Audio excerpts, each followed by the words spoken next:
Maggie Philbin, welcome to the University of Huddersfield. Thank you very much. You've just received your honorary award. Do you enjoy your ceremony? I thought it was a fantastic ceremony. What I really loved was that there was a real sense of obviously sort of friendliness, but a real sense of celebration. And I always feel so excited at those graduation ceremonies because you look at that sea of young people and they're all going to go off and do extraordinary things, but they have no idea, and nor does anybody else, what those things are going to be. So I think, you see, you do this all the time, but sitting and looking at that sea of faces and all of that talent and thinking, I wonder what you will do. It's wonderful. It was brilliant. And I thought it's a very friendly ceremony. As a parent, I would have felt incredibly proud to have watched my son or daughter walk across that stage, especially the ones who managed it in those heels. And you're now an innovator, a promoter, shall we say, of science and technology.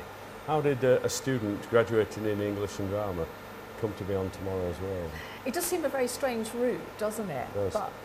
But as a young child, I'd always been, fascinated by how things work. And like many girls, as a young teenager, I wanted to be a vet, but I was tripped up by my chemistry teacher, whose method of teaching was hurling board rubbers at me, which, can I say, I completely deserve. But as soon as I realised I was never going to get chemistry, then I thought, right, well, I'm clearly not going to be a vet. And I totally switched subjects. I mean, my physics teacher actually cried, and I did arts A-levels and did English and drama at university. But I never forgot the road not taken, mainly because I used to walk past the School of Medicine, because the drama department was opposite the School of Medicine at Manchester. So I was always reminded of what I hadn't done.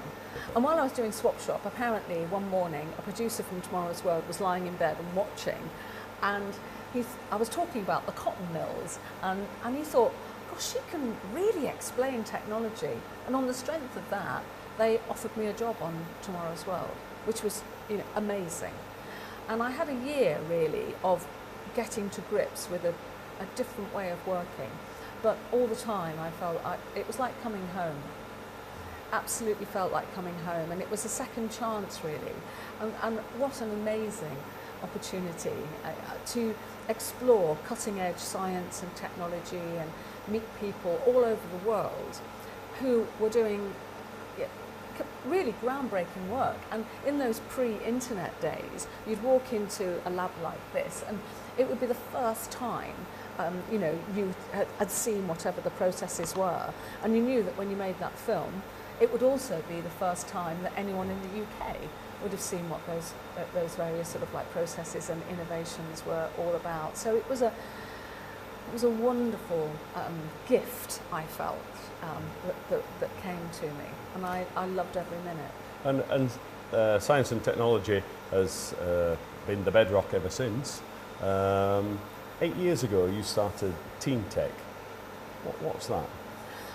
Well, Teen Tech was a way of bringing, in a sense, a taste of Tomorrow's World to another generation, because I felt very frustrated. I felt I'd had this amazing opportunity, because it was only when I started working on Tomorrow's World that I had any sense of how big the world of engineering and the applied sciences actually was. And I was very aware that when you talk to young people, they might have their pockets stuffed with technology, but the idea that they could be, creating it and just thinking about how it could be better used in the future wasn't really on their horizon. And they had the impression that, which I'd had as a young child, that if you were going to, work in science or tech, you had to be, an Einstein or incredibly clever, and somehow it might not be for you. And I wanted those kids to understand that they very much belonged in that space, and that there were a myriad of opportunities, very, very different kinds of jobs that they could be doing, and to find a way of showing them. So Teen Tech was a way of putting both the academic, sort of putting universities and also employers in front of kids, and it was a two-way inspiration process. So, you know, when the students come to Teen Tech, I guess their eyes are opened and they think, oh gosh, you know, I've never thought about myself as being an engineer, but now I see what engineering is and what you can do, maybe I'll rethink. But equally, from the point of view of the tech companies, they look at the kids and they think, why are we missing out on all of this energy and enthusiasm? And, you know, I think there is a perception sometimes that, oh, you know, they're not that interested, we've got to do lots to interest them, whereas young people are interested, and it's about being able to feed that interest and sustain it and give them pathways, not necessarily ones which are purely academic, but opportunities for them to explore their own innate talent. Would you like to see industry do more to encourage young people? I think industry could do a huge amount more. Particularly girls? Yeah, I think, you know, companies, you know, they say, oh, we need a more diverse workforce, but they still carry on operating in the same kind of way. They genuinely want a more diverse workforce, but they don't do the things which might actually change things. And part of that is about reaching out to local communities and not just going for what you might call the high flyers, but they need to fish in a different pool and recognise talent which might not have thrived in our education system, but which is very much there, and nurture it. You know, I think that's an approach that industry could do. But then it's equally important that once that talent is, you know, applying for, you know, roles within companies, that they really consider how do they retain that talent.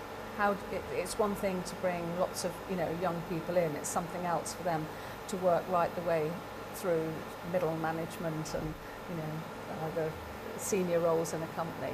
So that there's a lot that industry, I feel could do. And there's a real willingness because they want to do things, but don't think they always quite approach it in a way which is going to be effective.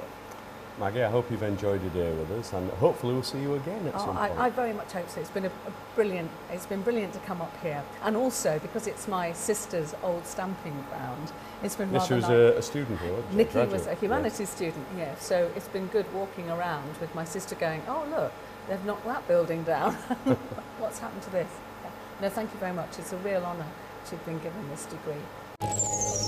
The University of Huddersfield, inspiring tomorrow's professionals.